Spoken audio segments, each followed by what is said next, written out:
Hi there, मैं हूं कुलदीप और हम नाइन्थ के मैथमेटिक्स की शुरुआत करते हैं नंबर सिस्टम से। सबसे पहले हमें यह जानने की ज़रूरत है कि नंबर सिस्टम की ज़रूरत क्यों पड़ती है। हमें क्यों जानना ज़रूरी है कि कौन से नंबर्स नेचुरल नंबर होते हैं, कौन से नंबर होल नंबर होते हैं। ये सब नंबर्स को जानने की हमें ज़रूरत क्या है। तो देखिए, हमें मैथमेटिक्स में कुछ इस तरीके के क्वेश्चंस भी आते हैं। आगे चल करके कोई एक फंक्शन दे करके रखा है x square plus 2x plus 1। यह फंक्शन दे करके रखा है और हमसे बोला गया है कि इस फंक्शन में जो x की वैल्यूज़ हैं वो बिलोंग करती हैं नेचुरल नंबर्स को। कुछ इस तरीके से हमें इंस्ट्रक्शन दे करके रखा है कि हम इस फंक्शन में x की वैल्यू केवल वही रख सकते हैं जो नेचुरल नंबर है। तो इस टाइप के केसेस में हमें ये जानना जरूरी हो जाता है कि नेचुरल नंबर्स क्या है, क्योंकि जब तक हमें नेचुरल नंबर्स नहीं पता होगा कि नेचुरल नंबर्स क्या है, हम कैसे वैल्यूज़ को प्लग करेंगे अंदर इस पर्टिकुलर फंक्शन में। तो ऐसे केसेस के लिए हमें natural numbers, whole numbers, integers, इन सबको जानने की जरूरत है, क्योंकि अलग अलग कंडीशंस में अलग अलग टाइप के नंबर्स यूज़ होते हैं।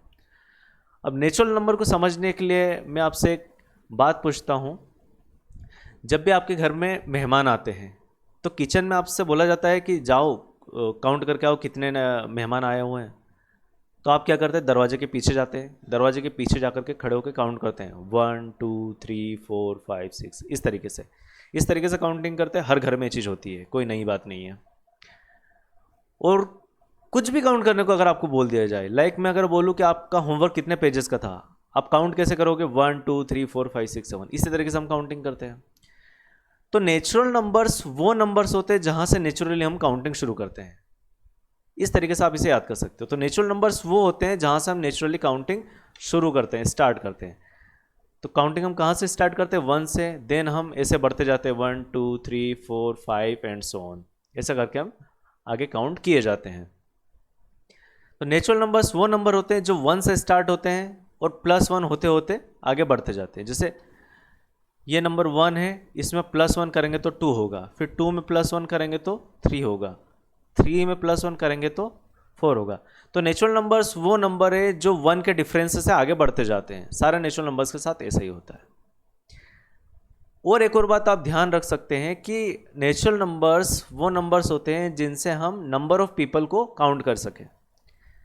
तो एक बात मुझे बताओ, क्या 1.5 एक नेचुरल नंबर होगा? क्या 1.5 एक नेचुरल नंबर होगा? बताओ, सोचो। तो क्या कभी ऐसे आपने सुना है, कभी ऐसे गिनते हुए किसी को सुना है कि 1.5 पीपल हमारे घर पे आ रहे हैं, 1.5 मेहमान हमारे घर पे आ रहे हैं, या फिर 6.7 मेहमान हमारे घर पर आ रहे हैं? ऐसा नहीं होता है। इंसान हमेशा कंप्लीट एक यूनिटी होती है, या तो 1 रहेंगे, 2 रहेंगे, 3 रहेंगे। तो आप ऐसे भी याद कर सकते हैं कि नेचुरल नंबर्स वो नंबर्स हैं जिनसे हम जिंदा इंसानों को गिन सकें, अलाइव पीपल को हम गिन सकें। तो हम ऐसे ही गिनते हैं 1 2 3 4 5 6 7 8 9 10। अब चलो एक कंडीशन लेते हैं, केस लेते हैं। लाइक आपके घर में मेहमान आए, दो तरीके के मेहमान आए, बड़े भी लोग आए और बच्चे भी आए।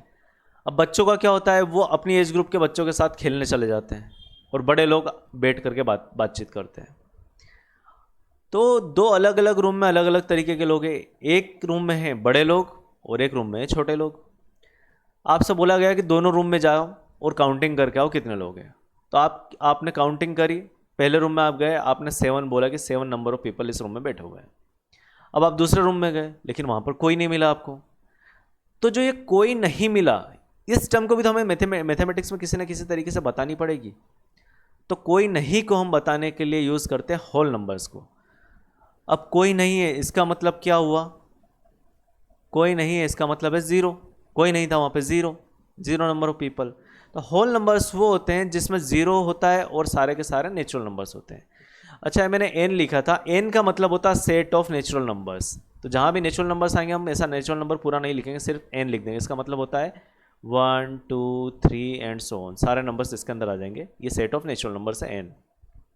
वहीं डब्लू का है ज़ीरो प्लस सारे के सारे नेचुरल नंबर्स। तो डब्लू का जो सेट बनेगा वो कुछ इस तरीके से बनेगा 0 1 2 3 एंड सो ऑन। ये सारे नंबर्स चलते जाएंगे।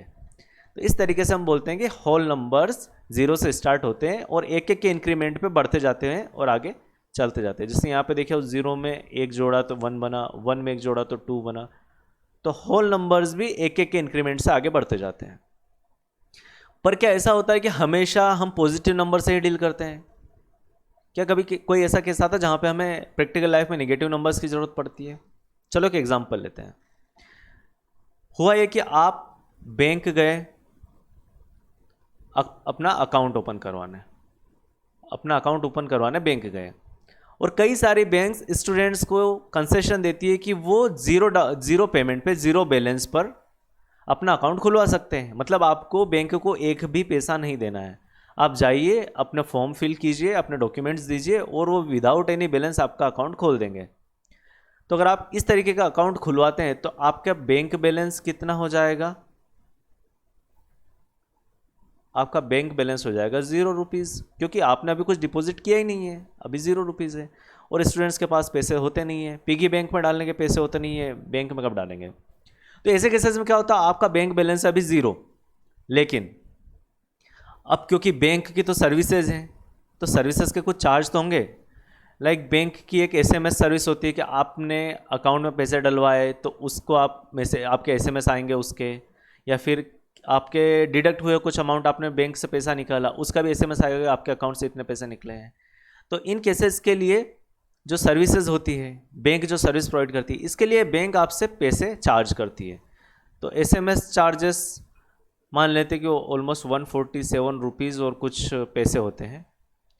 तो इतने रुपीज़ हर साल बैंक चार्ज करेगी SMS चार्जेस में। अब क्योंकि आपका अमाउंट तो पहले से ही 0 था, आपके बैंक में जो आपका बैलेंस था वो पहले से ही 0 था। अब बैंक ने 147, या चलो राउंड फिगर हमको मान लेते हैं 150 RS आपके डिडक्ट कर लिए, लेकिन आपके पास 0 बैलेंस था। अब बैंक क्या करेगी, आपके बैंक बैलेंस को लिख देगी, आपके बैंक बैलेंस को बैंक लिख देगी -150 रुपीज़। इसका मतलब क्या हुआ कि जब भी नेक्स्ट टाइम आप अपने अकाउंट में पैसे डिपॉजिट करेंगे तो बैंक सबसे पहले ये 150 रुपीज़ उसमें से डिडक्ट कर लेगी, उसके बाद में आपका बैंक बैलेंस शो करेगी। तो मान लीजिए आपने डिपॉजिट किया 500 रुपीज़ का अमाउंट, तो आपका बैलेंस कितना हो जाएगा? बैंक क्योंकि आपसे 150 रुपीज़ तो पहले ही चार्ज कर रही थी, तो ये बैंक काट लेगी और आपके आपके अकाउंट में 300 RS का बैलेंस शो करेगा। तो इसलिए हमें इंटीजर्स की ज़रूरत पड़ती है, क्योंकि हमें निगेटिव नंबर्स के साथ भी डील करना होता है। तो इंटीजर्स क्या होते हैं? सारे के सारे होल नंबर प्लस जितने भी नेचुरल नंबर्स होते हैं सबके साथ नेगेटिव साइन लगा दो, तो ये जो सेट बनेगा ये बन जाएगा कौन से नंबर्स का? इंटीजर्स का। तो इंटीजर्स क्या हो जाएंगे? -4, इधर से चलते आ रहे हैं, माइनस में बहुत सारे नंबर इधर भी होंगे, -3, -2, -1, 0, 1, 2, 3, ऐसा करके राइट हैंड साइड में भी चलते जाएंगे। तो इंटीजर्स वो नंबर होते हैं जो कि निगेटिव में भी होते हैं और पॉजिटिव में भी होते हैं, और इंटीजर्स के सेट को I या फिर Z से डिनोट करते हैं। मैक्सिमम बुक्स में Z होता है, तो आप भी इसे डिनोट कीजिए Z से, I से मत कीजिए। कुछ बुक्स में I में भी होता है, ऐसा नहीं है कि I से नहीं डिनोट करते हैं, लेकिन Z से ज़्यादातर डिनोट करते हैं। तो इंटीजर्स को Z से डिनोट करते हैं, होल नंबर्स को W से, और नेचुरल नंबर्स को N से। चलो ये हो गई नेचुरल नंबर, होल नंबर और इंटीजर्स की बात। अब क्या होता है, जैसे हमने अभी थोड़ी देर पहले बात करी थी 1.5, 6.7 इस टाइप के नंबर्स। जब आप मेडिकल का कोई सामान लेने जाते हो, कुछ मेडिसिन लेने जाते हो, तो उसमें कई मेडिसिन ऐसे होती है लाइक 150 रुपीज़ 0.78 पैसा, कुछ इस तरीके से अमाउंट लिखा होता है मेडिसिन के ऊपर। तो ज़रूरी नहीं कि हर नंबर हर जगह पूरा का पूरा नंबर ही हो, उसके साथ में कुछ फ्रैक्शन भी जुड़ सकता है। तो रेशनल नंबर्स वो नंबर्स होते हैं, रेशनल नंबर्स वो नंबर्स होते हैं जो P डिवाइडेड बाई Q के फॉर्म में लिखे जा सके, और Q क्या नहीं होना चाहिए? 0 नहीं होना चाहिए। अब ये 0 क्यों नहीं होना चाहिए, थोड़ी देर के बाद में मैं आपको बताऊंगा इसका रीज़न कि 0 क्यों नहीं होना चाहिए। तो आप कुछ एग्जाम्पल देखिए और मुझे बताइए, क्या 2 डिवाइडेड बाई 5 एक रेशनल नंबर है? बिल्कुल है। P डिवाइडेड बाई Q के फॉर्म में है ये 2 डिवाइडेड बाई 5। यहाँ पे P का काम कौन कर रहा है? 2, एंड Q को काम कर रहा है 5। तो रेशनल नंबर्स जो हैं वो p डिवाइडेड बाई q के फॉर्म में लिखे जाते हैं। तो क्या सारे rational number p divided by q के फॉर्म में ही लिखे जाएंगे? क्योंकि अभी हमने बोला कि कुछ इस तरीके के नंबर्स होते हैं, उनका क्या होगा? तो रेशनल नंबर्स में एक और कैटेगरी होती है। कैटेगरी क्या होती है? लाइक आप 2 डिवाइडेड बाई 5 करके देखिए तो क्या आएगा। Let me use the calculator. 2 divided by 5 अगर मैं करके देखूं, 2 डिवाइडेड बाई 5, देखिए 0.4 आया है, 0.4 आया है।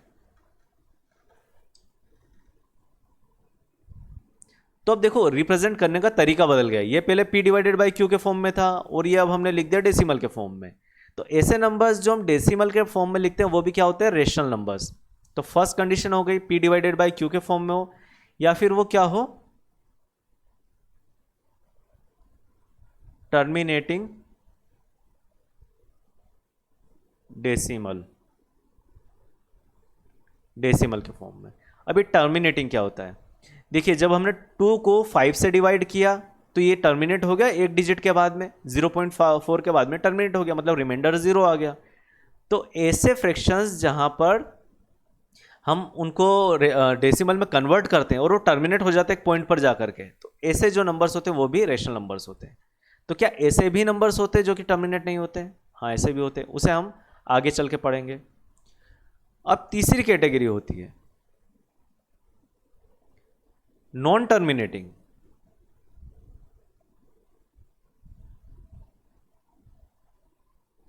बट रिपीटिंग और रेकरिंग। अब ये क्या चीज होती है? चलो आप एक काम करो, कैलकुलेटर निकालो और 1 डिवाइडेड बाई 3 करके देखो जल्दी से। वीडियो पॉज करो, करके देखो, फिर मैं भी करके दिखाता हूँ। देखो मैं भी कैलकुलेटर पर जाता हूँ, यहाँ पे मैं क्लियर कर देता हूँ इसे। 1 डिवाइडेड बाई 3 करता हूँ मैं, 1 डिवाइडेड बाई 3। अब आप देखो यहाँ पर क्या हुआ, आंसर आया 0.3333333333 करके चलता ही जा रहा है, ये ख़त्म ही नहीं हो रहा है। वापस से हमारे पॉइंट पर आते हैं जहाँ से हम चले थे। तो ये समझ आया इसका आंसर क्या आया 1 डिवाइडेड बाई 3 का 0.33333333 ऐसे करके चलता जाएगा हमेशा के लिए, कभी नहीं ख़त्म होगा ये। लेकिन एक चीज़ यहाँ पर आपको दिख रही है, सारे डिजिट 3 है, मतलब 3 रिपीट हो रहा है यहाँ पर हर जगह। तो 1 डिवाइडेड बाई 3 को अगर हमें डेसिमल के टर्म्स में लिखना है तो हम ऐसा लिखेंगे 0.3 के ऊपर एक बार लगा देंगे, इसे बोलते हैं 0.3 बार। पढ़ने में हम इसे पढ़ते हैं 0.3 बार।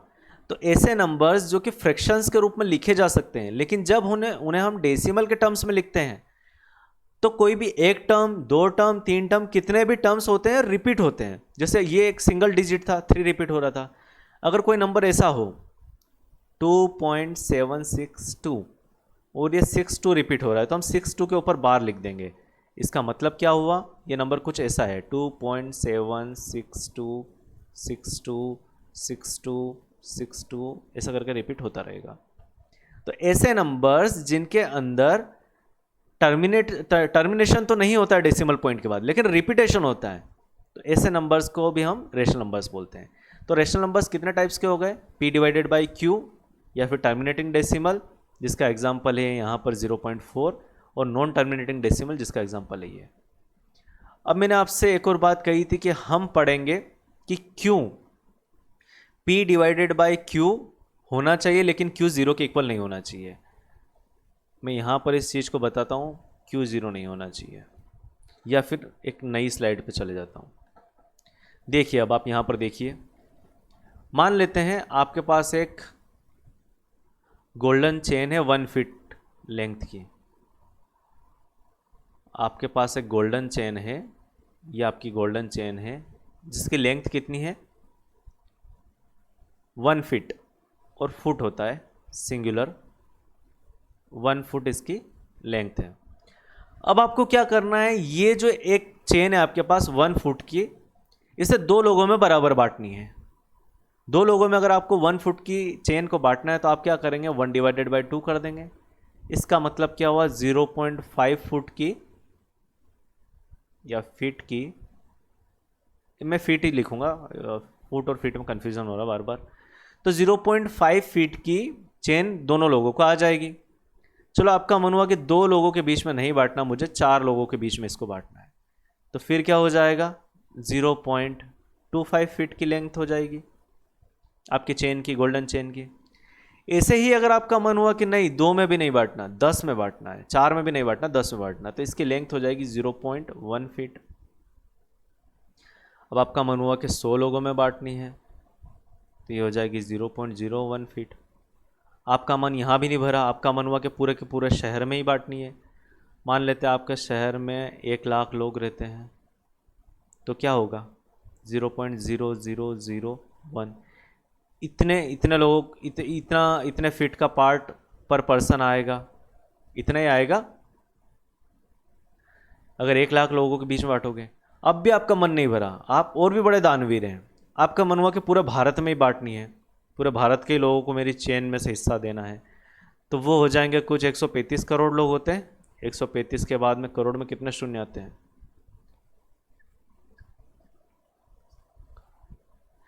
इतने लोगों के बीच में बांटनी है।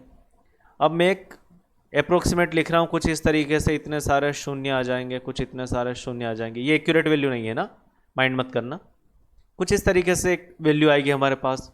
फिर भी आपका मन नहीं हुआ, आपका मन हुआ कि मैं तो अपनी 1 फीट की चेन को पूरी दुनिया में बांटूंगा। अब एक दुनिया में होते हैं ऑलमोस्ट 7 बिलियन पीपल,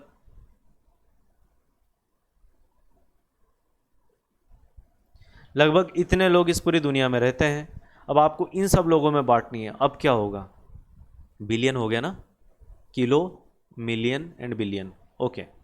सो ये ऑलमोस्ट कुछ इस तरीके से आएगा, एक अप्रोक्सीमेट में बता रहा हूँ, कुछ इस तरीके से एक नंबर आएगा। अब भी आपका मन नहीं भरा, अब आपने तो थेनोस, थोर, इन सभी के प्लैनेट से लोगों को बुला लिया, उन सभी को भी बांटना है, पूरे यूनिवर्स को बांटना है, तो कुछ इस तरीके से नंबर आ जाएगा। मान लेते इतना बड़ा नंबर है वो 9999999, ऐसे करके चलते ही जा रहा, चलते ही जा रहा, चलते ही जा रहा। अब हमें क्या पता कितने प्लैनेट से और कितने लोग रहते हैं वहाँ पर, टाइटन पे कितने लोग रहते हैं, ये मार्वल की बात कर रहा हूँ मैं, मार्वल मूवीज़ की। तो आपने सोचा इतना इतना बड़ा नंबर, इतने सारे लोगों के साथ में मुझे मेरी चेन को बांटना है।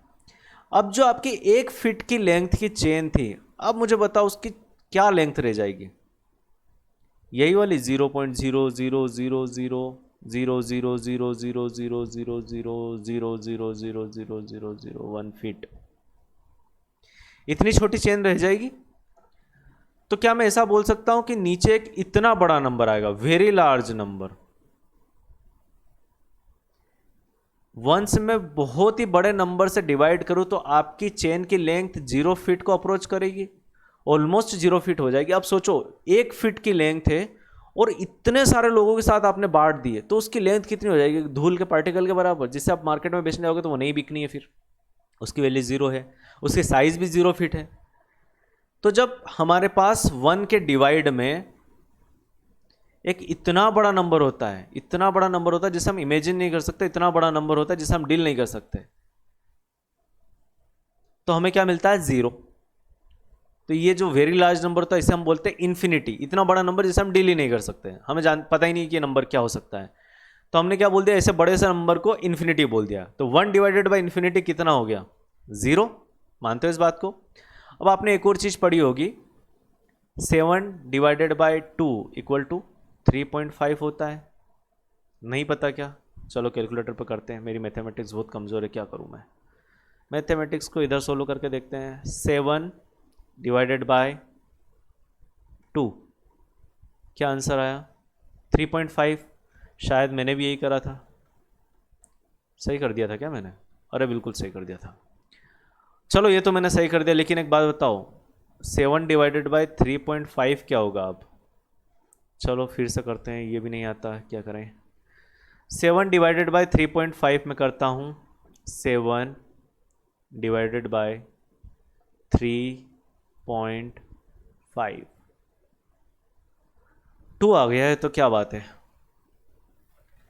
ये आ गया कितना, 2। देखो मैंने कुछ नहीं किया है, सब कैलकुलेटर ने किया है, मैं गलत कर सकता हूँ, कैलकुलेटर गलत नहीं कर सकता।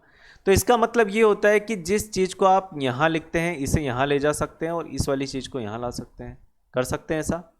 तो मैंने ऐसा ही किया, देखो 3.5 पहले यहाँ पर था, अब उसे मैं यहाँ ले आया हूँ, और पहले 2 यहाँ पर था, उसे मैं यहाँ ले आया, एक ही बात है। तो क्या मैं ऐसा कर सकता हूँ 1 divided by 0 is equal to infinity? इस इन्फिनिटी को मैं इधर लेके गया, 0 को इधर लेके आया। सो 1 डिवाइडेड बाई 0 इज इन्फिनिटी। अब एक बात बताओ, इस वाले स्टेप से मुझे एक बात बताओ, अगर मैं यहाँ पर 10 लिख देता हूँ, डिवाइड में इन्फिनिटी, अगर मेरी जो चेन थी, गोल्डन चेन थी, उसकी लेंथ अगर 10 फीट भी होती तो भी इन्फिनिटी नंबर ऑफ पीपल के बीच में अगर मुझे बांटना है तो उसकी जो लेंथ होगी पर पर्सन वो तो वापस से 0 फीट हो जाएगी, क्योंकि इतने सारे पीपल है कि क्या बताओ, अब क्या ही फ्रैक्शन उनको मिल पाएगा।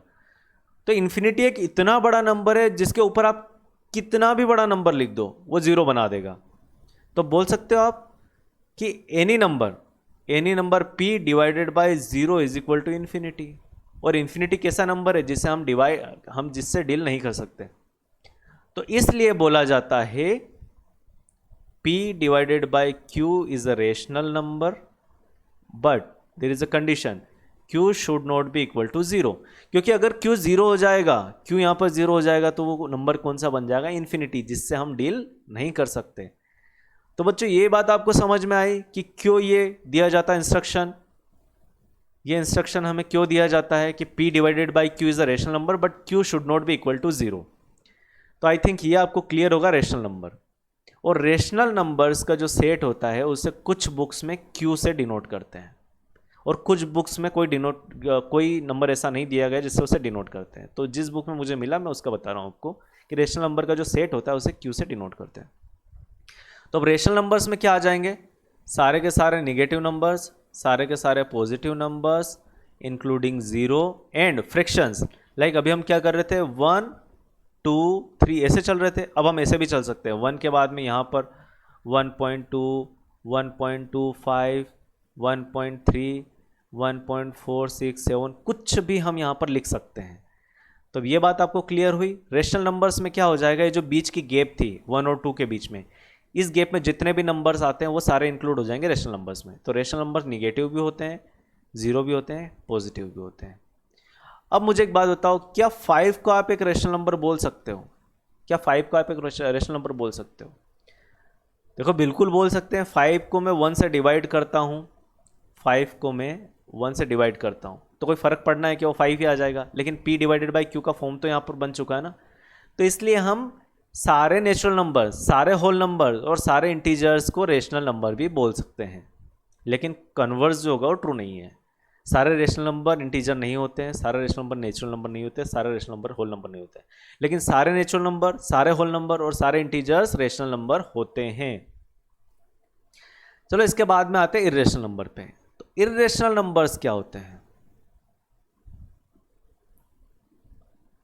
इर्रेशनल नंबर्स क्या होते हैं? और एक बुक में मैंने इसका डिनोटेशन p देखा था, सो मैं p इसका सेट बता रहा हूँ। इर्रेशनल नंबर के सेट को p से डिनोट करते हैं।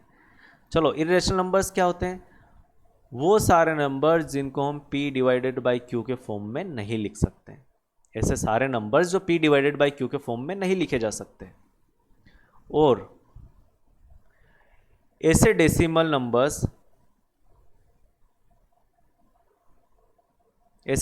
नंबर जो टर्मिनेट नहीं होते, ऐसे डेसिमल नंबर्स जो टर्मिनेट नहीं होते, non terminating, as well as terminate भी नहीं होते प्लस नॉन रिपीटिंग। ऐसे नंबर्स जो टर्मिनेट भी नहीं होंगे और रिपीट भी नहीं होंगे। कैसे? जैसे हो गया हमारे पास 2.1676231 और सॉरी यहाँ पर कोई वो नहीं है, अब मैं वापस से लिख देता हूँ, कोमा मैंने गलती से लगा दिया था। 2.631279854312997 इस तरीके से चलता जाएगा। मतलब कोई भी नंबर रिपीट नहीं होगा। ऐसा नहीं है देखो, अच्छा 312 मैंने रिपीट करवा दिया, नहीं ऐसा नहीं होगा, रिपीट नहीं होगा, कुछ भी रिपीट नहीं होगा, कुछ भी रिपीट नहीं होगा। सारे डिजिट्स फ्रेश आएंगे, सारे डिजिट्स फ्रेश आएंगे, कुछ भी रिपीट नहीं होगा। तो ऐसे जो नंबर्स होते हैं वो कौन से नंबर्स होते हैं? Irrational numbers. ऐसे कौन से नंबर्स होते हैं? Irrational numbers. अब एक पॉपुलर क्वेश्चंस होता है, what is pi? Pi rational number है या इर्रेशनल नंबर है? तो लॉजिकली लोगों को बताया जाता है कि pi is an irrational number. Logically नहीं, फैक्चुअली बताया जाता है pi is an irrational number. But एक थोड़ी सी देर पहले हमने एक बात पढ़ी थी कि जो number p divided by Q के फॉर्म में डिनोट किए जा सकते हैं वो तो कौन से नंबर्स होते हैं? रेशनल नंबर्स होते हैं। और पाई की वैल्यू हम बचपन से पढ़ते आ रहे हैं, 22 डिवाइडेड बाई 7 इज अ पाई। तो पाई किस तरीके से इर्रेशनल नंबर हो गया? लॉजिक दीजिए अब। तो देखो बच्चों, ऐसा होता है,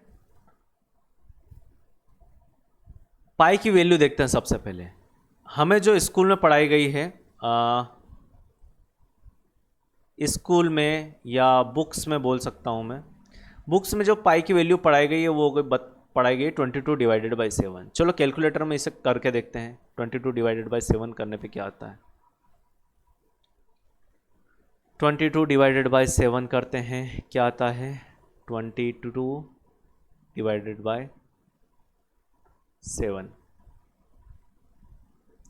देखो यहाँ पर देखो, 3.14257, 3.142857। मुझे, मैं उधर लिख लेता हूँ या फिर कॉपी कर लेता हूँ, लिख ही लेता हूँ 3.142857।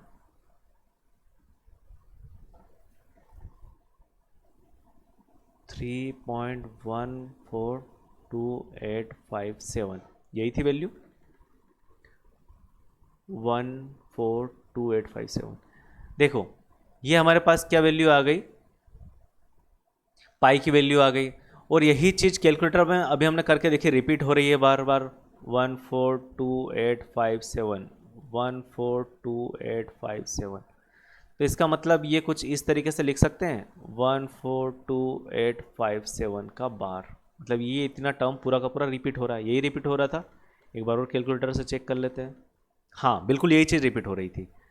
अब वापस से आप डेफिनेशन में जाइए, जो हमने रेशनल नंबर की डेफिनेशन देखी थी उसमें आइए।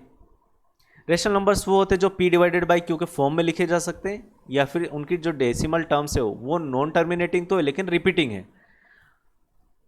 यहां पर देखिए क्या हुआ, p डिवाइडेड बाई क्यू के फॉर्म में भी हम लिख सकते हैं। ये देखिए p डिवाइडेड बाई क्यू के फॉर्म में लिखा हुआ है।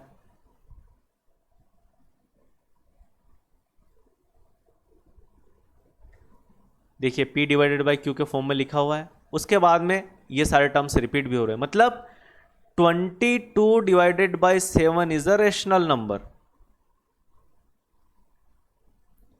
22 divided by 7 is a rational number. तो फिर पाई रेशनल नंबर कैसे हो गया? क्योंकि यही तो वैल्यू है पाई की। तो अब कैलकुलेटर से देखते हैं। ये तो स्कूल की और बुक की हमने देख ली, अब हम कैलकुलेटर में पाई की वैल्यू देखते हैं। कैलकुलेटर में पाई की वैल्यू क्या है, चलो देखते हैं। इसको हटाते हैं। यहाँ पर पाई दिख रहा है क्या किसी को? ये रहा पाई। पाई की वैल्यू देखिए 3.141592 1। और देखिए यहाँ पे कोई भी चीज़ रिपीट हो रही हो तो मुझे बताना, कोई भी डिजिट रिपीट हो रहा है क्या? 141592653589793238346 कुछ भी रिपीट नहीं हो रहा है, कुछ भी रिपीट नहीं हो रहा, हर बार नया ही डिजिट आ रहा है। तो ऐसे नंबर्स क्या होते हैं? इर्रेशनल नंबर्स होते हैं। अभी हमने देखा जिसमें कुछ भी रिपीट नहीं होता है। तो देखो कैलकुलेटर ने हमें पाई की क्या वैल्यू दी, ये वाली। मैं यहाँ तक लिख लेता हूँ इसको, 14159 तक लिख लेता हूँ, उसके बाद का नहीं लिखता हूँ। तो कैलकुलेटर ने हमें क्या वैल्यू निकाल के दी?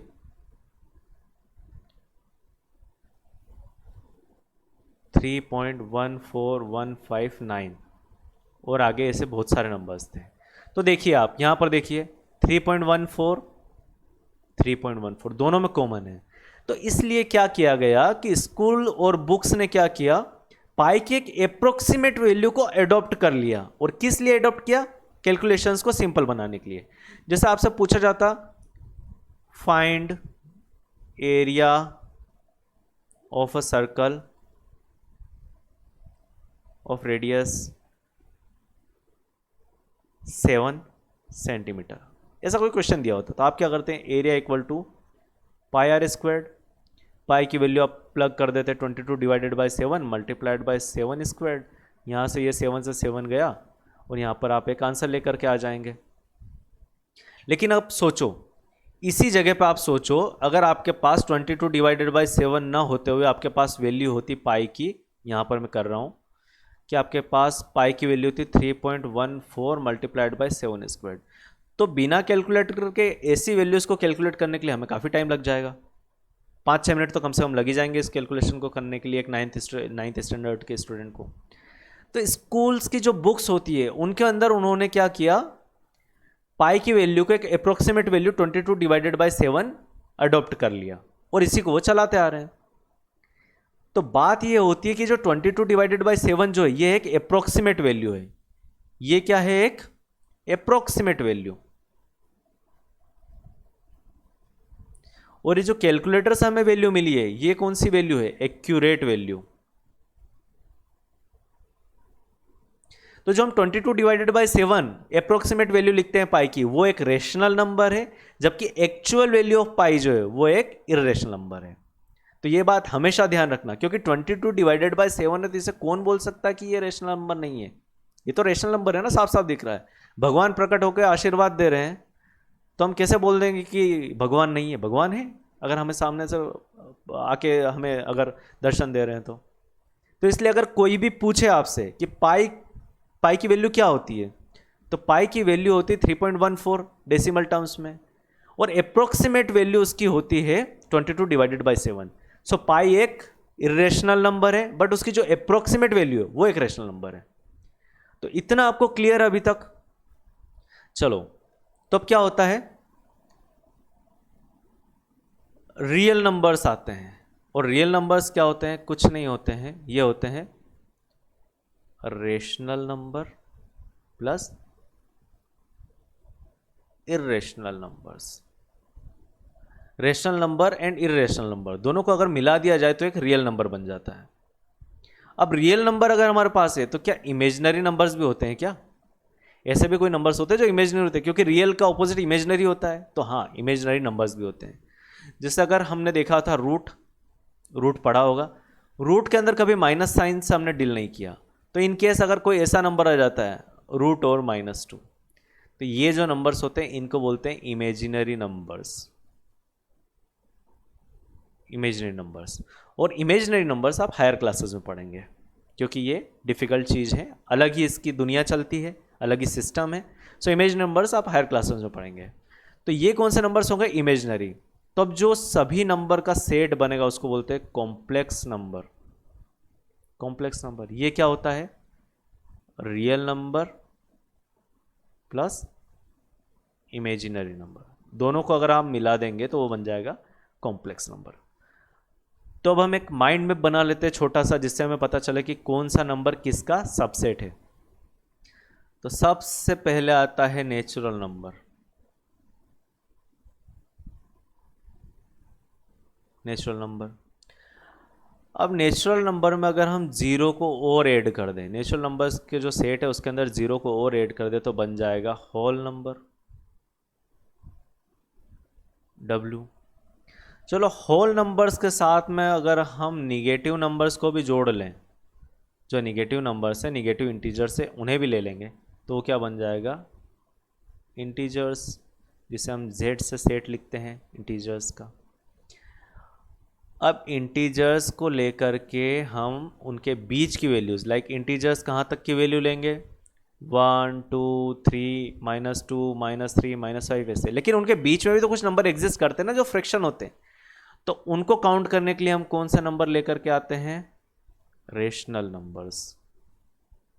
रेशनल नंबर्स, अब रेशनल नंबर तो हो गए, लेकिन कुछ नंबर्स ऐसे भी होते हैं ना जो कि P/Q के फॉर्म में डिनोट नहीं होते हैं, तो ऐसे नंबर्स को हम क्या बोलते हैं, इर्रेशनल नंबर्स।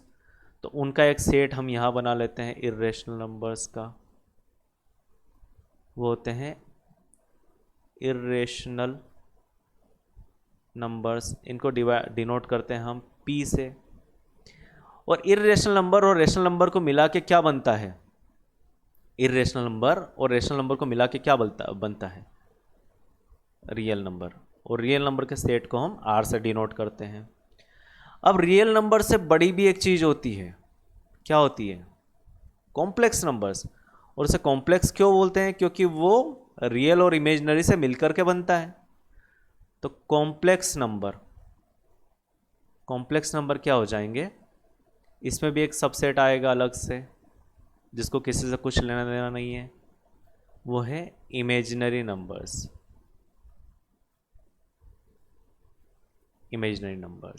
और इमेजिनरी नंबर्स को हम IM लिखते हैं। IM, इसका कोई सेट नहीं होता, इसे IM से हम डिनोट करते हैं। तो देखो, मुझे एक बात बताओ, मेरे पास एक नंबर है 5। क्या 5 नेचुरल नंबर है? बिल्कुल है, it is a natural number. क्या 5 होल नंबर है? Yes, it is a whole number also. क्या एक इंटीजर है? Yes, it is an integer also. क्या एक रेशनल नंबर है? हाँ, मैं 5/1 के फॉर्म में लिख सकता हूँ इसे, तो एक रेशनल नंबर भी है। क्या एक इर्रेशनल नंबर है? बिल्कुल नहीं है, क्योंकि 5 एक रेशनल नंबर है तो इर्रेशनल नंबर नहीं हो सकता। तो इसलिए हमने ये इर्रेशनल नंबर का एक अलग ही सेट बना दिया है। ठीक है, इर्रेशनल नंबर नहीं है। क्या ये कॉम्प्लेक्स नंबर है? बिल्कुल, ये कॉम्प्लेक्स नंबर भी है। कॉम्प्लेक्स नंबर को C से डिनोट करते हैं। तो कॉम्प्लेक्स नंबर है, कॉम्प्लेक्स नंबर कैसे हो सकता है? 5 + 0 × √-1, ऐसे लिख सकता हूँ मैं, तो इसका आंसर हो जाएगा 5। तो 5 एक कॉम्प्लेक्स नंबर भी हम बोल सकते हैं। तो इसका मतलब क्या होता है कि अगर कोई नंबर कॉम्प्लेक्स नंबर है, तो वो केवल कॉम्प्लेक्स नंबर रहेगा, वो जरूरी नहीं कि रियल नंबर हो, लेकिन अगर कोई रियल नंबर है तो वो कॉम्प्लेक्स नंबर उसको बोल सकते हैं। तो ये बात समझ आई। अंदर वाले जितने भी नंबर्स हैं, ये ऊपर का सबसेट है।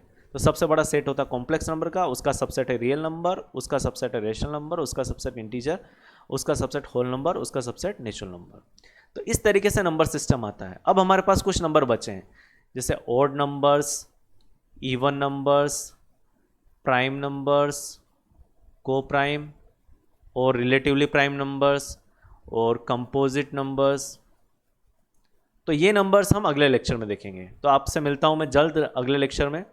अगले लेक्चर को भी आप ज़रूर देखना, क्योंकि इन नंबर्स का भी हमें बहुत यूज़ पड़ता है मैथमेटिक्स में। इवन फिजिक्स में भी ज़रूरत हो जाती है, केमिस्ट्री में भी ज़रूरत हो जाती है। सो ये नंबर्स भी जानना बहुत ज़रूरी है। नेक्स्ट लेक्चर इन्हीं नंबर्स पे आने वाला है। तो ये नोट लेकर के घर जाना कि कभी भी पाई की वैल्यू कोई पूछे तो बोलना कि जो पाई की वैल्यू है 22/7, वो एक अप्रोक्सीमेट वैल्यू है और वो रेशनल नंबर है, लेकिन जो पाई की एक्चुअल वैल्यू है वो एक इर्रेशनल नंबर है। ठीक है, बाय बाय।